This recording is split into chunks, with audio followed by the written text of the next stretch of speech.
सरसिजासन सन्निविष्टः केयूरवान् मकरकुण्डलवान् किरीटे हारी हिरण्मय वपुर्धित शङ्खचक्रः सशङ्खचक्रं सकिरीटकुण्डलं सपीतवस्त्रं सरसीरुहेक्षणं सहारवक्षस्थलकौस्तुभश्रियं नमामि विष्णुं शिरसा चतुर्भुजम् ओम एतत्कर्म प्रधान श्रीमन्नारायणाय नमः। ओम श्री सत्यदेवाय नमः।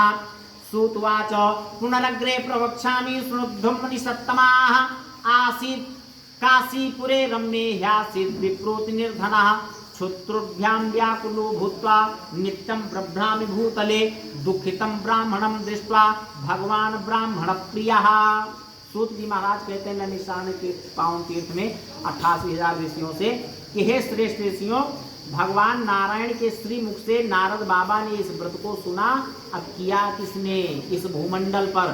तो कहते हैं काशी बनारस नामक नगर में एक अत्यंत गरीब निर्धन ब्राह्मण रहता था जिसका नाम था सतानंद। सतानंद जी के एक मित्र भी थे लकड़हारा। लकड़हारा लकड़ी काटता बेचता भरण पोषण करता और सतानंद जी ब्राह्मण थे, इधर उधर भिक्षा मांगते, जो भी धन द्रव्य प्राप्त होता उससे अपना भरण पोषण करते। एक दिन सतानंद जी पूरा दिन भ्रमण किए भिक्षा के लिए, किसी भी घर में भोजन करने तक को नहीं प्राप्त हुआ। जिस दरवाजे पर जाती माताएं दरवाजा बंद कर लेती। आज भूख और प्यास से अत्यंत व्याकुल होकर पृथ्वी पर भटक रहे थे ब्राह्मण प्रिय भगवान सत्यनारायण। यहाँ पर ब्राह्मण प्रिय क्यों कहा गया? भगवान नारायण को क्या ब्राह्मण ही प्रिय हैं? यद्यपि सब मम प्रिय, एक जगह करें मानस में सब मम प्रिय, क्यों? क्योंकि सब मम उपजाए और उसमें भी सबसे अधिक मनुज मोहि भाए। मनुष्य मान, अब मनुष्य में तमाम वर्ण हैं, 4 वर्ण, तो वो चारों प्रिय हैं और उनमें भी द्विज अर्थात ब्राह्मण, और उस ब्राह्मणों में भी छांटा गया। तो कहा वह ब्राह्मण जो श्रुतिधारी, और श्रुतिधारी में भी छांटा गया। तो शायद एक कई दो ही निकल रहे हैं। जैसे वो मिलिट्री के नौकरी वो ना छांटा सैकड़ों और करोड़ों लोग फार्म भरा था और निकला था केवल 4-6 है। तो 3 द्विज, द्विजमो श्रुतिधारी और 3 निगम नीति अनुसारी। जे सुनने के बाद जीवन में आचरित करता हो, अपने जीवन में उतारता हो, वो हमको अत्यंत आचरणशील। तो ब्राह्मण प्रिय भगवान सत्यनारायण अपना ही स्वरूप ब्राह्मण का रखा और पहुंचे सतानंद जी के पास। बड़े आदर भाव के साथ कहा, क्यों सतानंद जी ब्राह्मण देवता, आप अत्यंत दुखी होकर किस प्रयोजन से पृथ्वी पर भटक रहे हैं? आज सतानंद जी, प्रभो ब्राह्मणों अति दरिद्रोहम भिक्षार्थम वे भ्रमे महीम। मैं अत्यंत गरीब निर्धन ब्राह्मणों और भिक्षा के लिए इधर उधर पृथ्वी पर भटकता रहता हूँ। उपायम यदि जानासी तो कृपया कथय प्रभो, कोई उपाय, हम बहुत तंग आ गया भिक्षा मांगते मांगते। कहा क्यों नहीं ब्राह्मण देवता, तस्य त्वं पूजनम विप्र करिष्य व्रतमुत्तम। यदि तुम भगवान सत्यनारायण का उत्तम व्रत करो तो आपके दुख अति शीघ्र नष्ट हो जाएंगे, इसमें संशय नहीं। आज ब्राह्मण देवता ने सतानंद जी से व्रत का विधान बताया। व्रत का विधान सतानंद जी ने श्रवण पान किया और जब अपने घर की ओर चलने लगे, ये ब्राह्मण देवता अपने धाम की ओर चलने लगे, तो कुछ ही दूर पर पहुंचे थे कि विचार करते, उधर भगवान नारायण अंतर ध्यान, उधर सतानंद जी विचार करते, लाओ देखे फिर से एक बार दर्शन कर लें। कहाँ तक पहुंचे तो देखा तो बिल्कुल गायब, दिखे ही नहीं। आज उनको पूर्ण विश्वास हो गया कि कोई साधारण ब्राह्मण नहीं थे। अच्छा, अब देखिए उनका ध्यान बार बार भगवान नारायण की ओर जाने लगा। अब वो ध्यान किस प्रयोजन से, क्यों जाने लगा? या मान लीजिए किसी ब्राह्मण का आज दर्शन हुआ है, मंगल दर्शन होता है, ब्राह्मण का दर्शन, गौ माता का दर्शन, और सन्मुख आयो दधियरु मीना कर पुस्तक दुई विप्र प्रवीणा, ये सब मंगल दर्शन, ये सब चलते समय मिल जाए तो अच्छा माना जाता है, और कुछ चीजें हो सामने मिल जाए तो बुरा माना जाता, खराब माना, अरे बिगड़ जाएगा।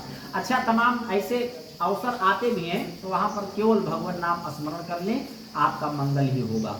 और जहाँ पर ये अरे सामने आ गया, आज काम गड़बड़ाए तो फिर गड़बड़ाई जाएगा। अगर आपके सामने आ जाए तो भगवान नाम स्मरण करो और सब मंगल होगा। मंगलम भगवान विष्णु मंगलम धर्म पूजा, सब मंगल स्वरूप हैं, तो हम आपका भी मंगल ही होगा। आज बार बार उनका ध्यान कैसे पूरा दिन तो बीत गया, भोजन करने तक को प्राप्त नहीं हुआ, कैसे भगवान सत्यनारायण का व्रत पूजन संपन्न हो सकता है। महंगाई चरम सीमा पर पहुंच रही है, कैसे केले का फल, कैसे घी, दूध, चीनी, गोधूम, चूर्णकम, ये समस्त सामग्री कैसे आएगी, यही विचार करता हुआ अपने घर गया। रात्रो निद्राम न लब्धवान, लेकिन ततः प्रातः समुत्थाय, सवेरा होते ही व्रत का संकल्प किया। भिक्षार्थम मगमग द्विजा, भिक्षा के लिए निकल पड़ा और प्रचुरम द्रव्य प्राप्तवान, सो बहुत सा धन द्रव्य प्राप्त हुआ। उन्हीं घरों से माताएं बुला बुला करके भिक्षा प्रदान करने, जिन घरों में एक दिन पहले दरवाजा बंद हो जाया करते, भगवान नारायण की कृपा यही है। तो संकल्प सिद्धिश्च सदैव जायताम, हमने व्रत का मात्र संकल्प किया कि भगवान शाम का आपका कथा सुनबे, आपके पूजन शाम का करबे, भगवान नारायण की कृपा हुई। और भागवत का एक श्लोक तो बड़ा दिव्य है। भागवत का एक श्लोक, सव्या हृदय अवरुद्धतेत कृतभि शुश्रूषभि तत्क्षणात्, जैसे भगवान की कथा सुने के मन में ठान लियो, अब सुनियो नहीं, केवल सुने की इच्छा भय, भगवान अंतःकरण में आपके आकर के अवरुद्ध हो जाते हैं। प्रविष्टा कर्ण रंध्रेन और धुनोति समलन कृष्णा, हम आपके अंतःकरण में आकर के विराजमान हो जाते हैं। और फिर विराजमान हुआ व्यक्ति तो शायद गेट से बहिरो हो जाता है, एमा लिखे अवरुद्ध हो जाते हैं। अवरुद्ध का मतलब ताला बंद हो जाता, बाहर से वो निकलता ही नहीं ना, जब तक कथा नहीं करती, जब तक कथाएं जिंदगी में नहीं निकलती। अवरुद्ध के निकृत भी शुश्रूष भी। अब जैसे कौनो कैदी का उम्र कैद का सजा होगा और वही जेल में एक कैदी है जी का उम्र कैद का है, और वही में जेलर साहेब है, तो जेलर साहेब का कैद ना कहा जाएगी, जेलर साहब का कैद ना कहा जाए, विराजमान है, जब इच्छा हुई गेट खोले बाहर निकले, लेकिन कैदी वह कैद है तो कैद है, उसकी इच्छा भी होगी तो नहीं जा सकता बाहर। तो वैसे भगवान आकर के कर्णरंध्र के द्वारा हम आपके अंतःकरण में आकर के अवरुद्ध ही हो जाते हैं। ये भगवान की दयालुता, सुनने की इच्छा मात्र करने से। आज भगवान नारायण की कृपा से प्रचुरम द्रव्य प्राप्त हुआ, तो बहुत सा धन प्राप्त हुआ, घर लेकर आए, बंधु बांधवों के साथ, पारिवारिक जनों के साथ भगवान सत्यनारायण का व्रत संपन्न किया। बहुत कम समय में बहुत कम समय में वो उत्थान करने लगा, बढ़ने लगा। जहां पर उसकी गणना भिखारियों में होती थी, आज बड़े बड़े सेठ साहूकारों में होने लगी। झोपड़ी के स्थान पर बड़ा सा महल बन गया। एक दिन उनका मित्र लकड़हारा विचार करता है कि वर्षों बीत गए, हमारे मित्र सतानंद से मुलाकात नहीं हुई। यदा कदा इस प्रकार कभी कभी तो भिक्षा मांगते मांगते मुलाकात हो जाया करती थी। कोई अप्रिय घटना घटित हो गई, चलो आज उनके गांव चलते। गांव पहुंचा तो झोपड़ी के स्थान पर महल देखा, सम्मुख गया तो अपने ही महल में उंगली में पवित्री को धारण किए हुए सतानंद जी भगवान सत्यनारायण का व्रत पूजन संपन्न कर रहे हैं। लकड़ी का बोझ लकड़हारा बाहर फेंका और पहुंच गया। यथोचित अभिवादन करते हुए पूछा कि हे ब्राह्मण देवता, ये आप क्या कर रहे हैं? सतानंद जी ने कहा कि मैं अतुल तेज से संपन्न भगवान सत्यनारायण का व्रत पूजन संपन्न कर रहा हूँ। ये जो हमारे पास धन संपत्ति देख रहे हैं, ये सब भगवान नारायण की ही कृपा से प्राप्त हुआ है। यदि तुम भी भगवान सत्यनारायण का व्रत पूजन संपन्न करो तो आपके दुख अति शीघ्र नष्ट हो जाए, इसमें संशय नहीं। लकड़हारा व्रत का विधान श्रवण पान करता है और वहीं से अपने नगर की ओर चला जाता है। सवेरा होते ही उसने भी व्रत का संकल्प किया और लकड़ी काटने के लिए चला गया। उतनी ही लकड़ी काटा जितनी लकड़ी प्रतिदिन काटता था, लेकिन भगवान नारायण की कृपा से उतनी ही लकड़ी का उस दिन उसको लकड़हारे को द्विगुणम प्राप्त हुआ, दूना धन द्रव्य प्राप्त हुआ। और उस धन से विचार करें, हमारे पास 10 रुपया रोज आओ था, एक दिन 20 आ जाए तो 10 रुपया तो विचार कर चलो आगे कहो ये, लेकिन वो ये मोह छोड़ करके आज दूना धन जब प्राप्त हुआ है तो सारा धन भगवान के नाम प्रसन्न हो करके।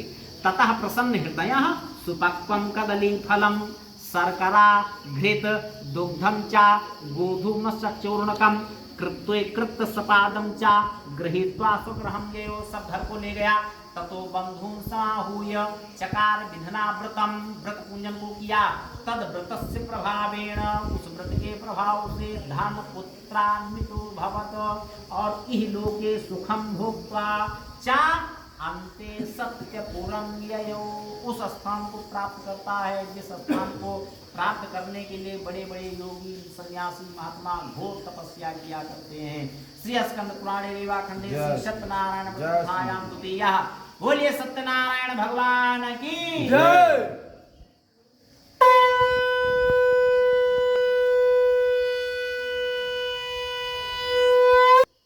ओम धेया सदा